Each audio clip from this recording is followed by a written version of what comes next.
cette déclaration des droits de l'homme, comment faut-il l'interpréter, comment faut-il la comprendre? Quand quelqu'un se réfère à la déclaration des droits de l'homme, comment faut-il répondre?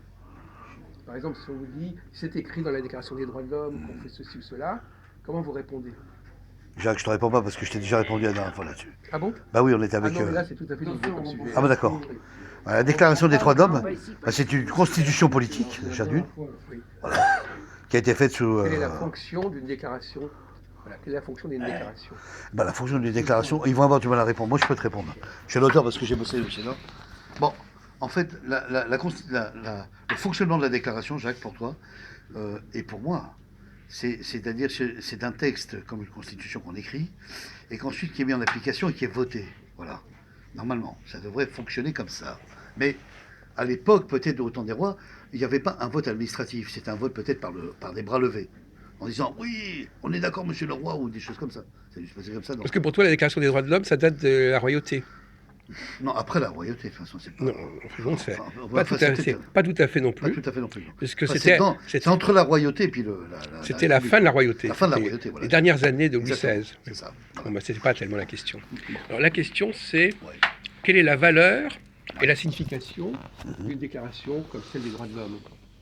Qu'est-ce que ça veut dire? Qu'est-ce que ça implique? Comment faut-il la comprendre? C'est une déclaration de principe. Voilà, une déclaration de principe. Principe. Qui vient remplacer le décalogue et toute la société chrétienne et qui vient ouvrir les bras à la République. Alors qu'est-ce que c'est qu'une La République. La République. vous pouvez nous expliquer ce que c'est qu'une déclaration de principe, Jean-Paul? C'est une déclaration qui met en avant des normes qui devront toujours être suivies, qui sont imprescriptibles d'après ce qu'on dit, donc on ne pourra pas y déroger. C'est un socle de droit. Ouais. Et qu'est-ce que tu en penses, Philippe, toi? Je voudrais ta version. Qui servira à Il n'est pas encore prêt. Il n'est pas encore prêt, ouais. Attention, Baudelaire va parler. Attention le droit. Alors, on va demander à Marc. Bon.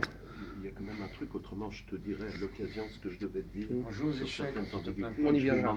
Oui. Je vais m'en aller, c'est-à-dire il faut qu'il me laisse tranquille, autrement je suis obligé, oui, ma chapette.